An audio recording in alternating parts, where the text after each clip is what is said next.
Hi friends, good evening. ಆವಾಗಲೇ ಹೇಳಿದ್ನಲ್ಲ, ಅದೇ ಕಂಟಿನ್ಯೂ. ಏನು ಸಮಸ್ಗಿನಲ್ಲಿ ಏನು ಟೆಲಿಕಾಮ್ ಟವರಲ್ಲಿ ಹೆಜ್ಜೆನಿತ್ತು, ಸೊ ಅದನ್ನು ಕ್ಲಿಯರ್ ಮಾಡಿದ್ದೀವಿ, ರೆಸ್ಕ್ಯೂ ಮಾಡಿದ್ದೀವಿ. ಸೊ ಅದನ್ನು ತೊಗೊಂಡು ಹೋಗಿಬಿಟ್ಟು ಕಾಡಿಗೆ ಬಿಡುವಂಥ ಸಮಯ. ನಮ್ಮ ಏನು ಟೆಲಿಕಾಮ್ ಟವರ್ ಓನರ್ ಇದ್ದಾರೆ, ಸೊ ಅವರ ಒಂದು ಅಭಿಪ್ರಾಯ ಕೇಳೋಣ. ಸರ್, ನಿಮಗೆ ಹೇಗೆ ಅನಿಸ್ತು ಸರ್? ಇದು ನಮ್ಮ ಜಾಗದಲ್ಲೇ ಇರೋದು ಟವರು. ಸೊ ಇಲ್ಲಿ ಹೆಜ್ಜೆನೊಂದು ಕಟ್ಟಿತ್ತು, ನಾವು ನೋಡ್ತಿದ್ವಿ, ದಿವಸ ಇದನ್ನು ಅಬ್ಸರ್ವ್ ಮಾಡ್ತಾಯಿದ್ವಿ.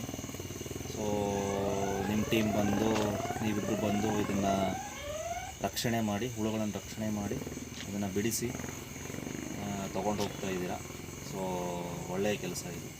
ಹಾಗಾಗಿ ನಿಮ್ಮ ಕೆಲಸಕ್ಕೂ ಶ್ಲಾಘನೀಯ. ತುಂಬ ಧನ್ಯವಾದ. Thank you sir, thank you so much. Thank you Ramana, thank you so much. Thank you.